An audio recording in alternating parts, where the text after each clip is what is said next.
IFA week continues in Las Vegas, and I have Don Tarinelli, an old friend who's much younger than me, obviously. Up next. You know what I found is people that are a little too entrepreneurial don't make great franchisees. We got to kick them out of the process, and I respect the heck out of that. They had a big sign on the door that said, "No assholes." I love it. No assholes. Plain and simple. This episode is sponsored by SEO Samba. Empower your franchise with predictable results and AI-driven marketing. And he is the Chief Development Officer of Franchise Fastlane. Welcome, Don. Thanks, Lance. Appreciate you having me. I am so excited to finally sit down with you. I have certainly interviewed plenty of your brand presidents and development folks at Fastlane, and I absolutely love Fastlane. So, first question out of the gate. You have a great process, and Fastlane, everything you're doing and overseeing there, amazing team. Who's not a good fit for a franchise? Not the typical answer, people who, don't show up late for calls and things like that, obviously. But you know what I've found is people that are a little too entrepreneurial don't make great franchisees. As weird as that sounds, because franchisees are entrepreneurs, but if you are the, grassroots, true entrepreneur, you may not make a very good franchisee. And the reason is because true entrepreneurs are always trying to think outside the box, reinvent the wheel. Tinker. Tinker. And when you're going to be a franchisee, you're buying into a proven formula, a proven playbook. And when somebody is in our process and they're already trying to rethink the brand and, well, maybe you could do this better, that's a red flag. Like when you go into a franchise, you need to go into it trusting the brand that you're investing in, that they're an expert. Now, I will say, when you're a year or 2 years in and you've executed to the T, the playbook, okay, then you can start to tinker a little bit. Yeah. Now you know the business inside and out. You can try different things and tinker. But when you're rethinking the model from day one or pre-day one, when you're just investigating the brand, it doesn't work. Actually, I was I'm a franchisee of a brand, and I was talking to a potential minority partner that would be the operating partner of it. And he all of a sudden, he was doing this. He's like, well, could we add this service and this service, this service? I'm like, no, that's not what this is. Yeah. And we didn't partner. Like, it was like, this is not going to go well. You just reminded me of my experience with Wingstop. I was an early stage Wingstop franchisee, right, and everything was not perfect. There was a new ownership team that came in, and I gave myself that year. I said, I'm going to prove myself to them. And then I'm going to open my mouth about some things that I still might see. Right. And I became president of the Franchise Advisory Council, and we Wingstop today is because of what our council did, with a bunch of great, experienced franchisees. I do have a funny story on this fit that just dawned on me. I had a guy that was not a good fit. I didn't know it at the time, and he was a CPA. So you think somebody that's an accountant, he has money, he owns real estate. He and I had a couple of conversations, and I had some red flags, but I set him up with Spenga at the time. Okay. And Corinne, who was on the Spenga brand, called me after the first call he was on and said, he's a little late to the call, little abrasive. I don't know yet exactly. We'll give him another shot. And I said, well, I appreciate it if you would. And see, he was late to the second call, no apology. I got the call from Corinne. We got to kick him out of the process. And I respect the heck out of that, because there are people out there that they actually think, I have money, I'm going to choose whatever I want, and I have to tell them, this is a two-way street like a marriage. This isn't some mail order business that you're sending away from. This is a cultural fit. This is a people fit. So I love how you said that. Well, and it's interesting because some people, you even tell them that and they still don't believe you. You tell them like, hey, you better show up, bring your A game. They're evaluating you as much as you're evaluating them, and they just sometimes still don't believe it. Like, no, I've got money, I've got good business experience. They're not going to tell me no, and we do it all the time. We have to. The biggest headache for any brand is down the road when you're like, why did I let that franchisee in? This is terrible. What a headache. I was with one brand for a little while, and they had a big sign on the door that said, "No assholes." I love it. No assholes. Plain and simple. What are the biggest mistakes founders make when they actually decide to franchise, but they're franchising too early? So I would say a couple things. One, undercapitalized, just like a franchisee. Like a lot of times people don't realize, if you're going to become a franchisor, you're getting into a completely different business. Like you might have been making pizzas or doing home services or whatever before. Now you're in the franchising business. So capitalization, I would say not finding and relying on the right mentors. And that's something that, as you and I have talked, we have a mastermind program for our brands to participate in where they get mentored from our other franchisors that were in their shoes 3, 4, 5 years ago, and have been where they're at, and then investing in the right people, because a lot of times the founder might be very good at whatever their business is. Once again, maybe it's carpet cleaning or whatever it is, and they know that business inside and out. Great. But do you know anything about franchising? And then are you willing to invest in bringing in the right people who do know franchising, whether it's, through outsourced services like what Franchise Fastlane offers? Is it through fractional COO support, an actual, experienced franchise professional in the operations space? So are you willing to invest in, a senior chief operating officer who's been there, done that in the franchising space and has the experience that you don't have? So I would say those are some of the key things for franchisors. You got to be well capitalized to be a franchisor. It is not cheap to get started. So you're going to be hundreds of thousands of dollars out the door before you open your first location, and oftentimes.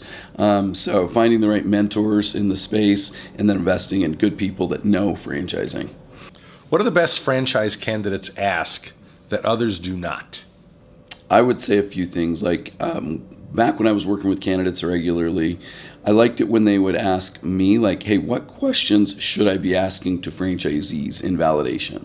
Validation is a pretty important part of the discovery process of a brand. That's when you get to talk to real life franchisees and hear the good, the bad, and the ugly on the brand, right? And so what are some questions I should be asking?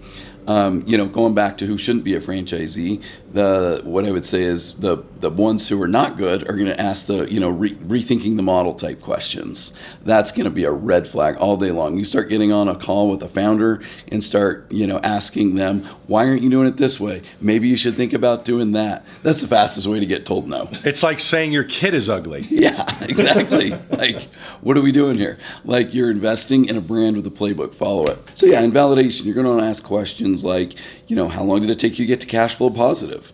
How much money did it take you to get to cash flow positive? If it's a brick and mortar brand, how long did it take you to sign your lease, to do the build out, from the time you signed until you open? All important questions. I would also really want to know if you're not hearing the founding story of the brand, ask. Like, that's like, do you see yourself wanting to work with these people for a long time? And a lot of that is understanding, how did they start the brand? Why did they start the brand? And so forth. So really trying to understand the genesis of the brand, how they started, why they started it, and so forth. I think it helps just to get a sense for, a franchise agreement is typically 10 years, right? Usually some that are smaller, some that are longer, but for the most part, they're usually 10 years. And, that's longer than the average marriage in America. So I was thinking that. So you really want to make sure these are people you like, respect, and want to do business with for quite a while. Yeah. When it comes to hiring, I know in validation, a lot of new or prospective franchisees that maybe never manage people, because you're working with a lot of first-time business owners. Right. And I'm sure that's a question if they're not asking, because they should feel comfortable. What are the hard things, especially in the first year? Because it's going to get easier. It's a great question. Yeah. How hard was it to find your staff? Were you able to get them for a wage that you felt like, made sense for their position and so forth? Yeah. What's your turnover and attrition been like? So you have how many brands between Fastlane and Carpool? You can maybe explain the difference. Yeah, we have two programs. We have Fastlane and Carpool. Between the two, we have almost 45 brands. Yeah. 45? So the difference is with Fastlane, it's full outsourced franchise development. So they hire us and they outsource their development to us. So we're working with the consultants to drive leads to the brand, taking the candidates through the sales process, all the way to what we call a confirmation day event, which for most of our brands is in person at their office. For some, it might be virtual. And that's kind of the final step in the discovery process. And that's really the brand. We're there, but this is the brand showcasing themselves. It's the marriage with the brand. So it's really the candidates got to feel very comfortable with the team, with the brand, et cetera. So that's kind of the final step in the discovery process before signing a franchise agreement. So we're handling that entire process in Fastlane. With the other program we have is Carpool, and that is really training and coaching brands on how to do franchise development on top of all of our back-end support. So we do their territory checks for the consultants. We do their lead registrations. They use our CRM. They use our mapping software. They use our compliance team. So we're sending their FTDs. We're tracking cooling periods. We're sending their DocuSigns for signings. But somebody at the brand, either a founder or an employee, is the one that's actually interacting with the candidates through the sales process. And but then we're doing weekly coaching calls with them. Nobody is awarded more franchises than Franchise Fastlane. We really know what we're doing. So to get somebody who's been on the development side at Fastlane, who's now coaching you every single week, and even getting into the nitty-gritty of candidates, like what are you running into with such candidate and so forth. We're training them through that whole process. Yeah, and as we were saying earlier, you can have a successful business, but to make it a successful franchise, you have to learn how to sell. And when you outsource to a professional organization like Franchise Fastlane, it's really unbelievable. Your team does just an amazing job. Thank you. We have a great team. So speaking of your team, what are your favorite Fastlane or Carpool brands these days? Nobody's listening, so please share with us. He's going to tell us. So we, as Len said, we have some incredible brands. We just signed our 22nd brand that'll be launching here in the next few months. There's going to be some really good ones coming here very soon. But from our existing portfolio, man, the thing I love about our portfolio is there's going to be a brand in there for any candidate. Unless somebody comes to you and says, Lance, I got to spend over $1 million cash. Okay. Well, unless they're going to do a bunch of multi-unit deals, we don't have any brands that are over $750,000 all in. So if you get that rare candidate, maybe we don't. But for everybody else, I do have to inject one little piece here that the audience will find interesting. There's quite a few of your team that buy franchises that are in the Fastlane. Yeah. They're buying their own product. It's true. You're a franchisee of Game Day Men's Health, which sold out so quickly, you were able to get one, and some people weren't. But the point is, you represented them. That's true. Yeah, we've. It's actually been really cool to see. At one point, we had, I think, 14 Fastlane employees that owned Fastlane brands. Wow, that's a big number. It's pretty incredible. So it's fun. Yeah, we don't just we don't just sell franchises. We believe in franchising. We're all in. So a lot of our team and Fastlane isn't necessarily pushing us to do it, but we just buy into our brands, like literally. But I didn't hear your favorites mentioned. So, so we have, like I say, every category. We have home service, we have food, we have B2B services, we have child enrichment, we have brick and mortar, we have home-based, we have low investment, we have higher investment. So, I'll tell you, I'm customer number one, a franchisee number one of Degree Wellness. It's a great concept. Love going, doing my cryotherapy, my cold plunge, my saunas a couple times a week. So that's a great brand. Really like that one, especially from the customer side. Obviously, we're not representing Game Day anymore, but I'm particular to that one since I own it. We've got some great brands. I mean, one very unique, Real Clean Aircraft Detailing. Yes. We detail private jets. There's nobody else doing it. So very unique business models like that. We have a new one, Gorilla Property Services, really focused on property managers, B2B services for apartment buildings, condominium complexes. So great brand in that regard. From another one, from a customer perspective, Cascadia Pizza has some of the best pizza I've ever had in the United States. And the wings, people don't even think about the wings. These wings are not deep fried. They're coated in olive oil instead of all the crappy oils, and they're baked in their wood-fired oven. Yeah. So incredible. I'm going there next week, actually, in Phoenix, and I can't wait. I'm a wing expert, and wood-fired wings are excellent, especially theirs. By the way, they were on my podcast. Oh, really? And I had to ask them the one obvious question. Does pineapple belong on a pizza? And they somehow think it does. So I trust them. They're the pizza experts. We're good with that. So you've been a great interview, and I just my final question is, offer the audience, with all of your years of experience in franchising, what's a good tip for prospective first-time business owners? And actually, let's throw in there's a lot of stuff on the internet about acquisitions. Mm-hmm. You should do an acquisition. And I hear people looking for these acquisitions of independent businesses for 5 years or longer, and then they give up. And as you know, the best franchise resales are sold to existing franchisees of the brand. So I always tell people a franchise resale is amazing, just not going to get it, you know? Let's start with that one. So the acquisition thing, it's a little bit elusive. Like, it sounds great. Like, yeah, go pay 3 times earnings, get an SBA loan to cover the debt and to cover the payment. Get an SBA loan, the cash flow in the business will service the debt, and then you keep the difference. The challenge I've found is most businesses are for sale for a reason. And you gotta get to the true bottom of the reason if you're looking at buying a resale business. And then once again, you're gonna pay for a franchise resale at least 3 times earnings. And then you gotta think, like, could I just get there myself, starting it from scratch? If this business is netting $200K in EBITDA, I'm gonna pay $600,000-$700,000 for it.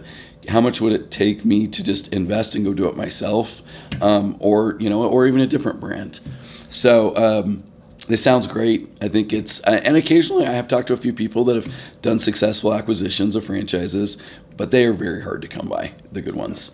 The good ones go to other franchisees in the system.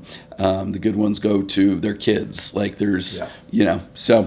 But before you get to the tip, actually, I realized I wanted to cover, you're a semi-absentee owner. Yeah. So that is a thing, because there's a lot of people out there. There's a lot of stuff out there. Mm-hmm. You can't be a part-time owner. You have to be all in. And I have people all the time that hire a manager and do very, very well because they're skilled enough to hire the appropriate manager and follow up. So what do you say about that? Most of your brands allow that. A lot of our brands allow it. They're a little bit more maybe cautious about the potential franchisee who wants to do it that way. So I would say, if you don't have pretty good experience leading and running a team, don't do it. If you don't have some flexibility in your day, I'd be cautious. If you're tied to a desk, 8 to 6 every day, I'd be more cautious. Now, in my role at Fastlane, I'm very tied up. I travel constantly, and I don't have hardly any time for my business. So what I did is I brought in a minority operating partner. So he came to the table, put some skin in the game. He wrote a check. And so I'm much more comfortable with him running it. Since I don't have much time to put into the business, I feel more comfortable with him. He has got skin in the game. On top of his investment, he's got some additional bumps and sweat equity so where he's incentivized to make this work. So I spend 4 or 5 hours a month on that business, and it's doing well. So is it possible? Yes. I would always recommend somebody to bring in an operating partner to run it, as opposed to hiring somebody off Indeed, if that's an option. I invested in Game Day, signed the franchise agreement before I had him identified, and that was my preference, is to find somebody who I could really trust and give some sweat equity to, as opposed to going and hiring somebody online, and it's worked out well. So I would encourage people. It's the potential of 10-15% of additional sweat equity, well worth it, because I spend 5 hours a month on this business and it's doing well. He takes ownership, he gets things done. So it's possible. Is it easy? No, nothing in life that's worthwhile is easy, right? If you think it's going to be easy, I wouldn't do it. You got to be committed. It's going to cost you a little bit more. I pay because on top of the sweat equity, he has a family. He's got to earn income before we're cash flow positive. So eventually he'll get distributions off the business. But he had to get a salary beforehand. If I was in there working it, maybe I wouldn't need a salary. So it's a little bit more expensive because I've got to pay that person. but I'm still in my corporate job, so I still have income coming in for that. So, yeah, once again, I would say, is it possible? Absolutely. Is it easy? No. You got to set it up right. You got to do it right. And you got to have leadership skills because you're putting a lot on that individual who's running your business. I love it. And just a final tip for the audience on their search to find their first business. What is your big piece of advice there? What I tell people is you need to find out exactly what specifically it's going to take for you to make that business successful in your market. And an example, a lot of brands, especially the service or the non-brick and mortar brands, you have to be a pretty good networker. You have to be the mayor of the community. Yes. Like, is that what this brand takes to be successful? Or is the marketing so good that people are just going to walk in the door of a brick and mortar? And then maybe it's leading a team and building a culture. So what is it going to take for this brand to be successful in my market? And does that line up with my skill set? Do I have the skills to go be the mayor in the community? If it's a brand that you're hearing, you need that, and that doesn't fit your skill set, don't do it. Like, that's not a good recipe. If you're hearing through validation how much people have to spend time out networking in the community, the brand is telling you, be prepared to go build relations in the community, and that's something you've done or you're not comfortable with, do not, as much as you might love that brand, that's the critical success factor of that brand being successful in your market. If you don't have that skill, don't do it. Go find a brand that what it takes for that brand to be successful lines up with your skill set. I love to match people up based on occupation. I have a great attorney in the Washington, D.C. area, mainly in politics and what have you. So any brand I've introduced them to, guess what? I want to line them up in validation with other attorneys if there were, just because they might actually think alike. Right. And he's checking out a Fastlane brand as well, as a matter of fact. Don, you are fabulous. Thank you for being here. Oh, thanks for having me on, Lance. It was long overdue. Long overdue, I agree.